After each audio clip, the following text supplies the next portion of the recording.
नमस्कार, जनादेश देख रहे हैं आप और मैं हूं कुलदीप फेरान। स्वागत है आप सभी का आज के इस अंक में। लोकसभा चुनाव के छठे चरण के लिए आज मतदान हुआ।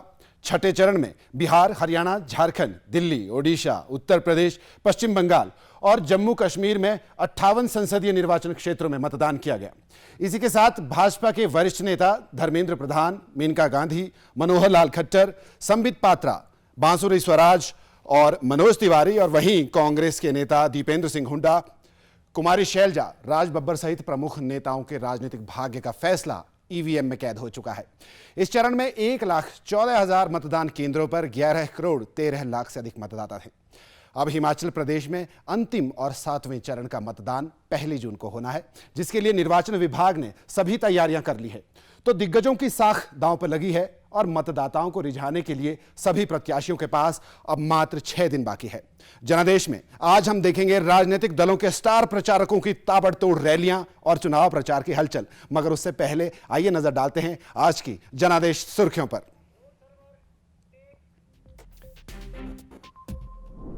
केंद्रीय मंत्री अमित शाह ने किया कांगड़ा और हमीरपुर का दौरा।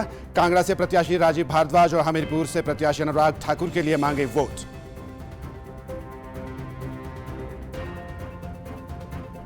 हमीरपुर से प्रत्याशी अनुराग ठाकुर ने कांग्रेस पर बोला हमला। कहा, मोदी सरकार आने पर आतंकवाद और नक्सलवाद को दिया गया मुंहतोड़ जवाब। आगामी चुनावों में किया जीत का दावा। कांग्रेस के राष्ट्रीय अध्यक्ष मल्लिकार्जुन खड़गे ने शिमला के रोहड़ू में की जनसभा। 4 जून को इंडी गठबंधन की सरकार बनने का किया दावा। केंद्र पर लगाया संस्थाओं के दुरुपयोग का आरोप।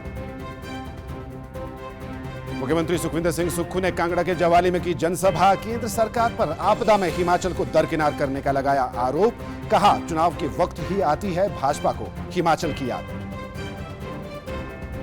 और मंडी से भाजपा प्रत्याशी कंगना रनौत ने कुल्लू के भुंतर में किया चुनाव प्रचार। तो कांग्रेस प्रत्याशी विक्रमादित्य सिंह ने मंडी के जोगिंदर नगर में जनता से की वोट की अपील।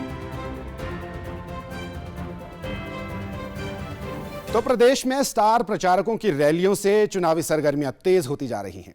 इस बीच आज केंद्रीय गृह मंत्री अमित शाह ने ऊना जिला के अंब में चुनावी जनसभा को संबोधित किया। केंद्रीय गृह मंत्री ने अपने पुराने अंदाज में कांग्रेस पर निशाना साधा और भाजपा के 10 साल के कार्यकाल को बेमिसाल बताया। अमित शाह ने दावा किया कि पहले 5 चरणों के मतदान के बाद भाजपा 300 सीटों का आंकड़ा पार कर चुकी है, जबकि अंतिम 2 चरणों में यह आंकड़ा 400 को पार कर जाएगा। अमित शाह ने कहा कि कांग्रेस ने 70 सालों तक राम मंदिर के काम को लटका कर रखा, लेकिन मोदी सरकार ने केस जीतने से लेकर मंदिर निर्माण और रामलला की प्राण प्रतिष्ठा तक सब काम करवाए। उन्होंने कहा कि पाकिस्तान का अधिकृत कश्मीर भी हमारा है और उसे भी भारत वापस लेकर रहेगा।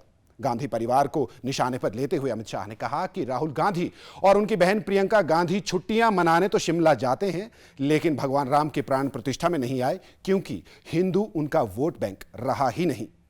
अमित शाह ने केंद्र में लगातार तीसरी बार मोदी सरकार बनने का दावा करते हुए हिमाचल प्रदेश में उपचुनाव के बाद भाजपा की सरकार बनने की बात कही।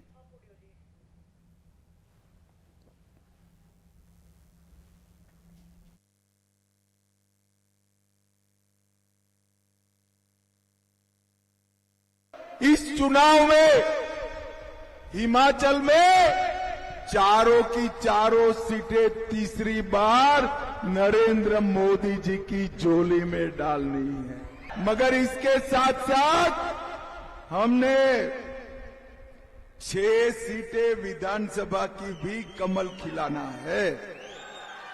हमारे यहां विधानसभा के प्रत्याशी सुधीर शर्मा जी है। सुधीर जी को जिताना इसलिए जरूरी है कि 6 सीट जीतने से हमारे नए साथी सिर्फ विधायक नहीं बनेंगे, हिमाचल में कमल फूल की सरकार बन जाएगी। राहुल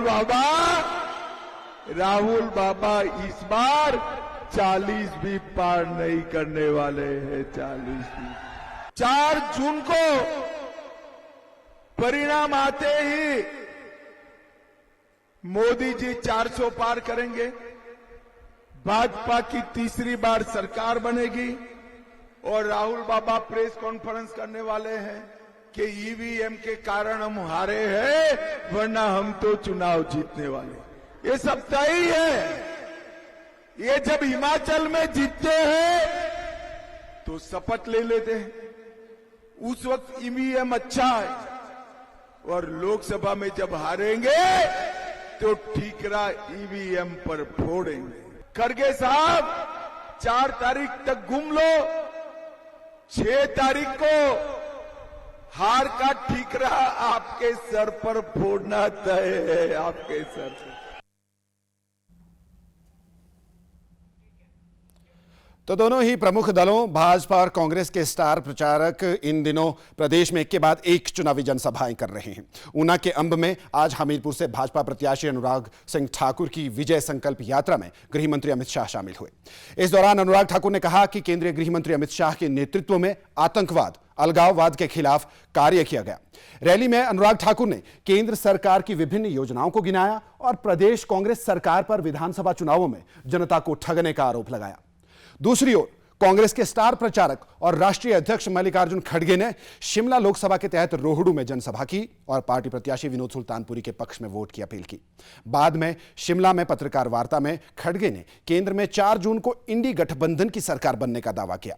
उन्होंने कहा कि भाजपा ने 2014 में कई वायदे किए थे लेकिन उन्हें पूरा नहीं किया गया। खड़गे ने कहा कि हिमाचल भाजपा ने आपदा के समय में प्रदेश की कोई मदद नहीं करी।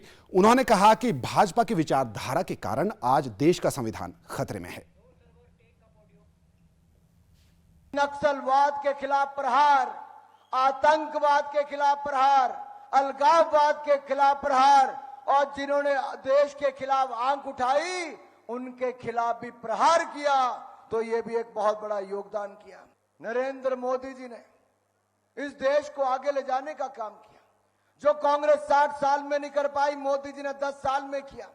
मात्र 74 एयरपोर्ट थे, 150 कर दिए।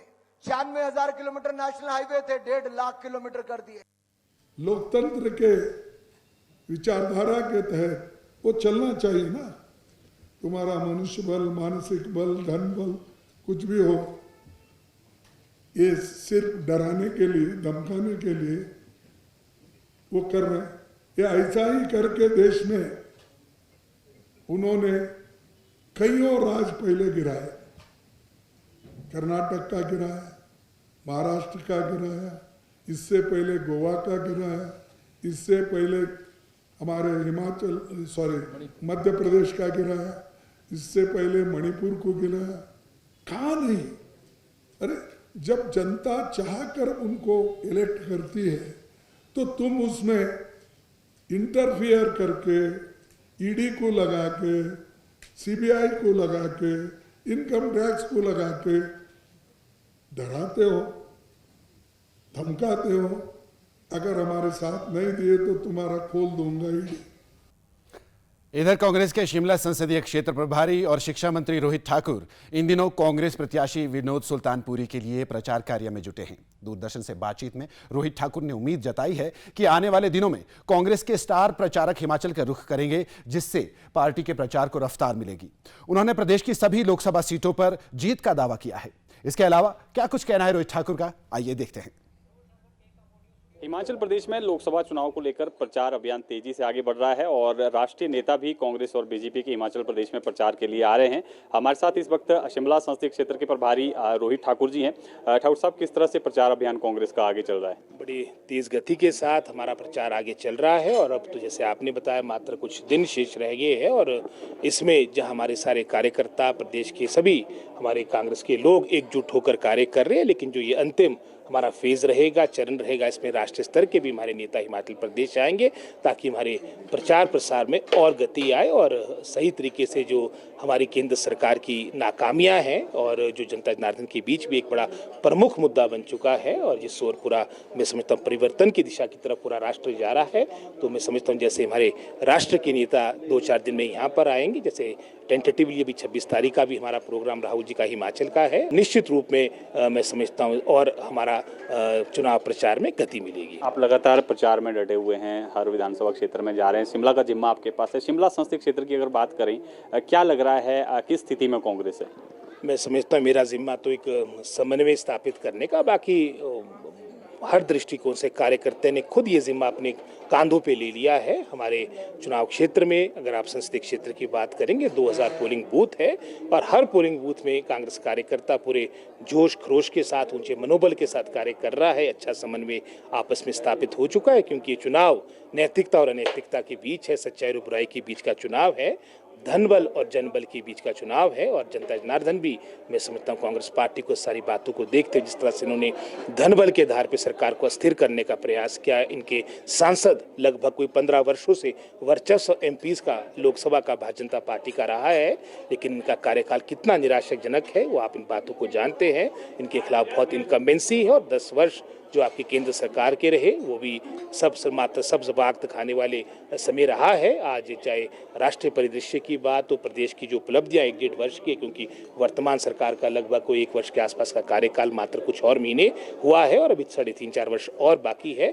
और साथ ही साथ जो हमने इस विपदा के समय में, चाहे वो इतना बड़ा गंभीर आपकी वित्तीय स्थिति थी, चाहे उसकी बात हो, चाहे फिर मैं समझता हूँ आपदा के दौरान जो प्रदेश सरकार ने हर तरह से जनता जनार्दन के साथ खड़ी रही और इसके विपरीत भारतीय जनता पार्टी या हमारी केंद्र की सरकार का उपस्थिति नदारद रही है, ये भी तुलना जनता जनार्दन कर रही है। और हमने चाहे वो कर्मचारी की बात थी, 1,36,000 कर्मचारियों को ओपीएस के एम्बिट में लाना, अपनी बहनों के लिए, अपनी माताओं के लिए 1500 की योजना प्रारंभ करना, किसानों बागवानों के लिए, चाहे वो MIS की बढ़ोतरी की बात हो, वजन के आधार पे हमारा सेब बिके, और साथ ही साथ में समझता हूँ सी स्टोर की स्थापना हो, आपका यूनिवर्सल कार्टन हो गया, फिर से हमने जो इंसेक्टिसाइड फंगिसाइड की योजना प्रारंभ की है, और जो भाजपा की जो घोषणाएं थी, उन्होंने जो संकल्प पत्र के माध्यम से अपने पब्लिक प्लेटफॉर्म में रैलीज के माध्यम से जनता जनार्दन के बीच एम्प्लॉयमेंट की बात की थी, इम्पोर्ट ड्यूटी की बात करी थी, क्योंकि हमारा सेब बाहुल्य क्षेत्र है, वो सभी बातें धरी की धरी रही है। और जनता जनार्दन आज परिवर्तन के मूड में है और यहाँ पर कांग्रेस पार्टी की, यहाँ जनता जनार्दन के आशीर्वाद से जीत होगी। संसदीय जो सीट है वो कांग्रेस का गढ़ रही है, हालांकि पिछले 2-3 टेन्योर को अगर देखें तो इस बार मानते हैं कि जो कब्जा था आपका वो फिर से वापस आपके पास आ जाएगा। हमें पूरा आशा है कि शिमला ही नहीं, और हमारी चाहे हमीरपुर की बात हो, हमारी कांगड़ा की बात हो, और हमारे मंडी संसदीय क्षेत्र की बात हो, सब जगह कांग्रेस पार्टी की जीत होगी। अभी विधानसभा के इलेक्शन में भी 13 लोग हमारे 17 में से जीत के आए, और चार जगह जहां हार भी हुई थी उसका कारण हमारा डिवीजन ऑफ वोट था। तो हमने प्रयास किया सिलेक्शन में कि कम से कम डिवीजन हो, सब एकजुट होकर एक संकल्प के साथ आगे जाए, ताकि कांग्रेस पार्टी और इंडिया अलायंस जो समय की आवश्यकता है केंद्र में आना, अगर हमने अपने देश के लोकतंत्र को बचाना, अपने संविधान को बचाना है, अपने संघीय ढांचे को बचाना, अपने किसानों को बचाना है, तो हमें परिवर्तन करना होगा, हमें कांग्रेस पार्टी इंडिया अलायंस को आगे लाना होगा। तो ये थे रोहित ठाकुर, जिन्होंने साफ तौर पर कहा कि देश जो है वो परिवर्तन की तरफ बढ़ रहा है और शिमला संसदीय क्षेत्र में भी अब एक बार फिर से कांग्रेस पार्टी सीट जीतने में जो है वो कामयाबी हासिल करेगी और प्रदेश की 4 सीटों पर जो है कांग्रेस पार्टी जीतने वाली है। शिमला से DD न्यूज़ के लिए योगराज शर्मा। उधर भाजपा के हमीरपुर संसदीय क्षेत्र के चुनाव प्रभारी और पूर्व मंत्री वीरेंद्र कंवर ने कहा है कि प्रदेश में भाजपा की लहर है और हमीरपुर में पार्टी पूरी तरह से एकजुट है। दूरदर्शन से बातचीत में उन्होंने केंद्र में फिर एक बार मोदी सरकार बनने का दावा किया है। देखते हैं उनसे हुई ये पूरी बातचीत।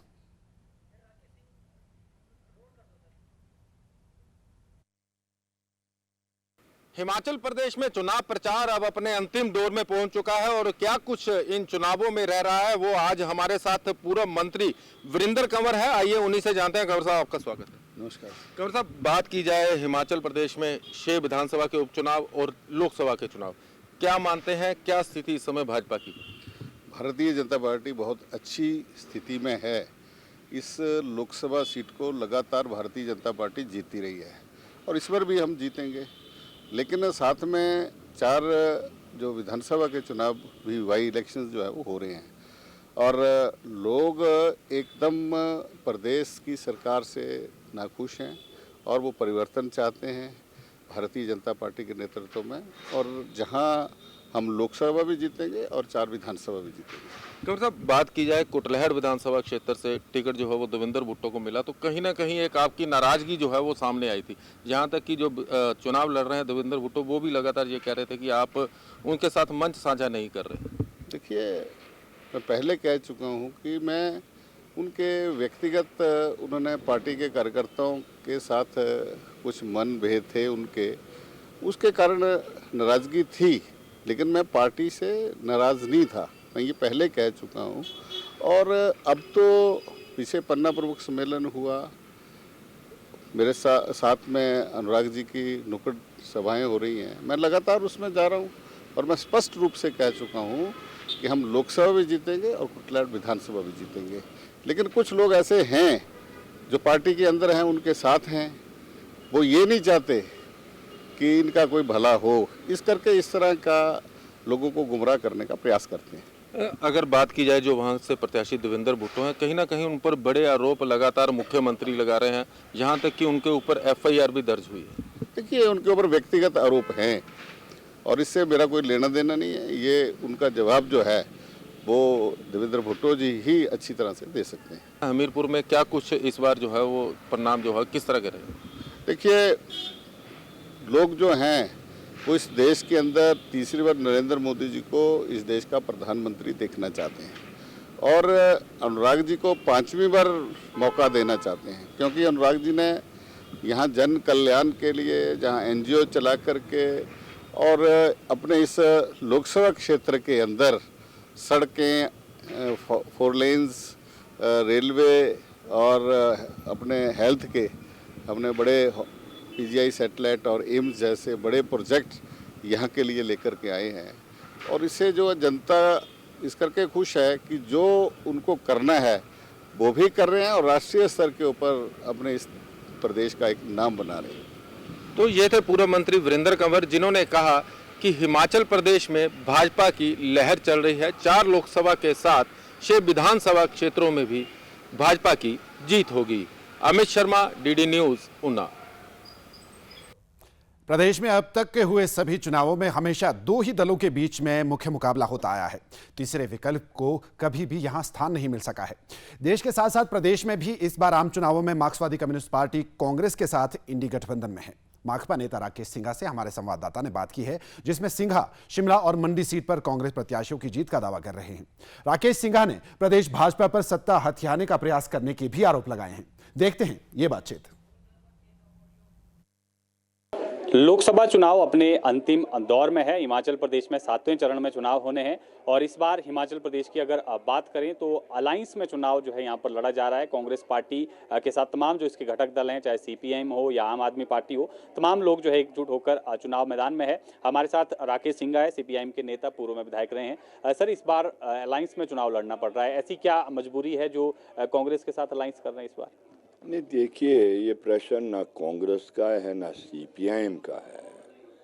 ये प्रश्न है कि आज़ादी के बाद ये ऐसा चुनाव है जो एक्स्ट्रा ऑर्डिनरी सिचुएशन में हो रहा है। ये जो नारा 400 पार का दिया गया, 400 पार का नारा सिर्फ एक बात के लिए था कि आप संविधान का संशोधन करने का एक जनमत मांग रहे हैं। आप बताएं कि आप जनमत क्यों वो लेना चाहते हैं, उस को बदलने के लिए, संविधान के लिए। संविधान को बदलना है, सर्वसम्मति से बदला जा सकता है, लेकिन एक तरफे बदलाव देश के लिए अच्छा नहीं है। हमारा देश बहुत बड़ा देश है और इस देश के मूल जो सिद्धांत है जिसके लिए संविधान बना है, जो इस देश का ताना बाना है, उसको बचाने के लिए हमारी समझ है कि उन सबको एक मंच पर आना है जो उस देश के संविधान के बारे में एक कॉमन समझ रखते हैं। कैसे अलायंस में इस बार चुनाव लड़ा जा रहा है, क्या मानते हैं चारों सीटों पर जो है वो मजबूती मिलेगी?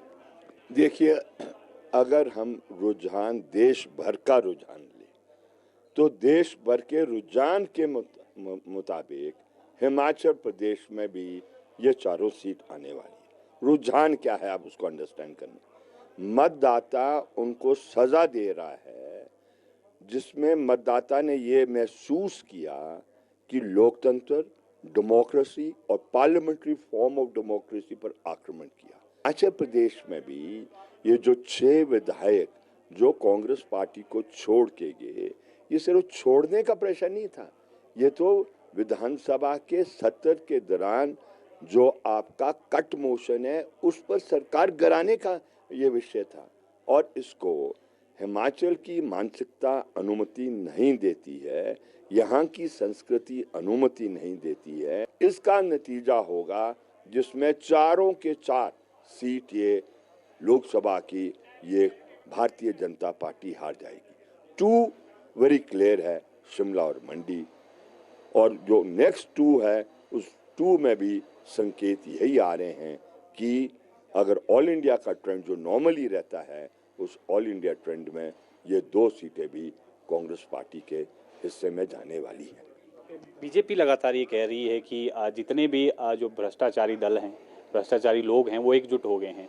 इंडी गठबंधन को लेकर ये कह रहे हैं अस्तित्व की लड़ाई लड़ी जा रही है, अपने राजनीतिक अस्तित्व की लड़ाई। इसको किस तरह से देखते हैं आप? देखो, इस पर क्या कहना है। देखो, इसलिए जो ये खुलासा सुप्रीम कोर्ट में इलेक्ट्रल बॉन्ड से हुआ है, अब कोई अधिकार जनादेश में वक्त हो चला है आज की वोट यात्रा का। इस सेगमेंट में हम जानते हैं आम मतदाताओं के सरकार से सरोकार और उनके चुनावी मुद्दों को। हमारे संवाददाता ने टटोला है शिमला लोकसभा के तहत रोहडू विधानसभा क्षेत्र की जनता का मन। आइए देखते हैं कैसा नेता चाहती है रोहडू की जनता। देखिए ये वोट यात्रा।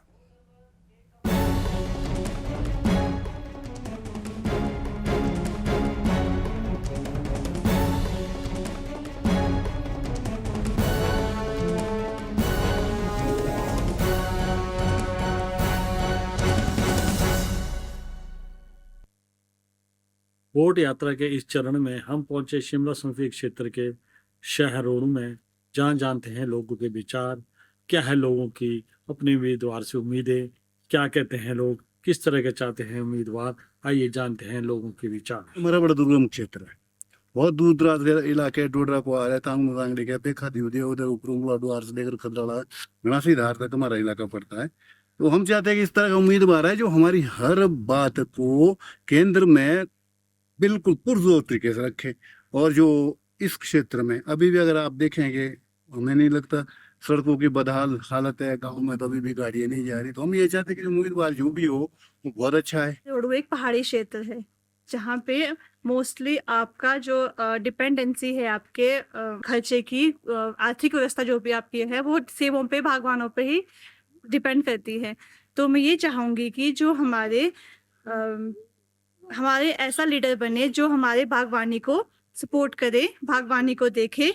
और हमारे गांव की सड़कें जो कि जानते हैं आपकी बहुत ही खराब स्थिति होती है। अब जब सड़कें नहीं होगी तो हमारे सेब जो है वो अच्छी मार्केट में नहीं पहुंच पाएंगे। तो इसलिए हम ये चाहेंगे कि कोई ऐसा प्रत्याशी आगे आए जो हमारे बागवानों को भी सपोर्ट करे और हमारी सड़कों को भी सड़कों का भी ध्यान रखते हुए उन्हें अच्छी बनाए। सर पता क्या होता है, जब इलेक्शन होते हैं तो पहले लोग वादे करते हैं कि हम ये करेंगे वो करेंगे सर, उसके बाद तो कुछ नहीं करते। यहाँ हमारा मक्खी नाला रोड ही ले लो सर, उसमें अभी तक कोई काम नहीं हुआ है। हम ऐसा उम्मीदवार चुनना चाहते हैं जो हमारे काम आए। हम नगर परिषद में आते हैं सर, बिल्कुल नहीं लगता है कि हम नगर परिषद में आते हैं, PWD में आते हैं सर। मक्खी नाला रोड देख लो सर, गाँव के रोड इससे अच्छे हैं, इससे बुरे हाल तो हमारे रोड के हैं सर। हमारा जो प्रत्याशी हो वो डेवलपमेंट के साथ साथ हमारे पर्यावरण के लिए भी, जो हमारा रोहडू का टूरिज़्म एरिया है, रोहडू से जो चढ़गांव या आसपास का, तो टूरिज़्म की तरफ भी जाए। और हमारे आसपास जो सफाई वगैरह या कोई और जो नई चीज़ें हैं, जो नई हमारे यहाँ पर कमी है, वो सारी चीज़ें हम चाहेंगे कि हमारे प्रत्याशी से ज़रूर हम तक ये सेवाएं मिले। वो विजनरी होना चाहिए, उसका विज़न हो कि वो हमारे एरिया के लिए, साथ साथ अगर वो हमारे देश के लिए कुछ करना चाहता है तो वो एरिया के लिए कुछ डेवलप करे, कुछ नया करे, जिससे कि हमारे टूरिज़्म में हमारे जो बेरोज़गार लोग हैं या हमारे और भी बहुत सारे मुद्दे हैं उन पर वो ध्यान दे। अभी आपने सुने वोटरों के विचार, क्या कहना है वोटरों का। वोटरों का मानना है कि रोहडू विधानसभा क्षेत्र पूरी तरह से बागवानी क्षेत्र है। वो उस उम्मीदवार को आगे लाना चाहेंगे जो बागवानी के बारे में सोचेगा और जो यहाँ की सड़कों के बारे में सोचेगा, उस उम्मीदवार को आगे लाएंगे। DD न्यूज़ के लिए रोहडू से प्रदीप राही।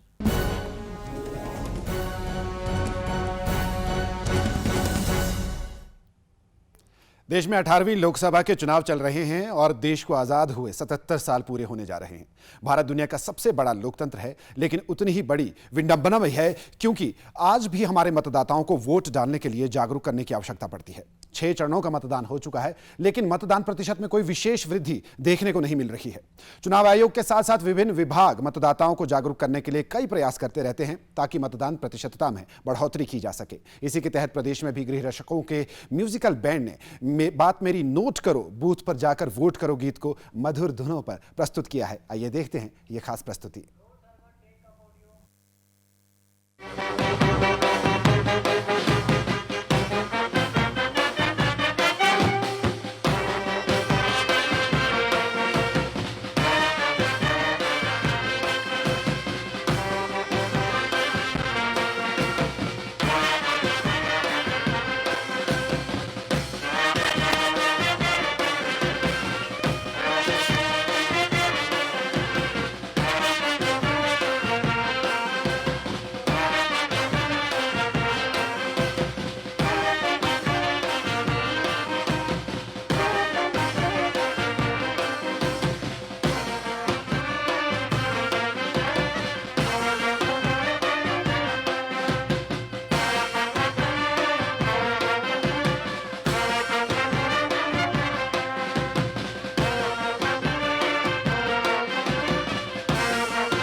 तो मतदान के लिए अब बस 6 दिन का समय बाकी है और प्रदेश की जनता से 2019 के मुकाबले इस बार मतदान प्रतिशत में फिर से एक नया कीर्तिमान स्थापित करने की उम्मीद है। वैसे तो हिमाचल में पढ़े लिखे और जागरूक लोगों की अच्छी खासी संख्या है, लेकिन फिर भी ध्यान रहे कि एक भी वोट छूट न पाए, क्योंकि यही लोकतंत्र है जिसका वोट ही मूल मंत्र है और ईवीएम ही देश को चलाने का यंत्र है। तो 1 जून को अधिक से अधिक संख्या में अपने नजदीकी बूथ पर जाएं और अपने पसंदीदा उम्मीदवार के सामने वाला बटन दबाएं और मजबूत लोकतंत्र के निर्माण में सहभागिता निभाएं। जनादेश में आज इतना ही। कल फिर ताज़ी चुनावी हाल बयां लेकर होगी मुलाकात। तब तक के लिए नमस्कार।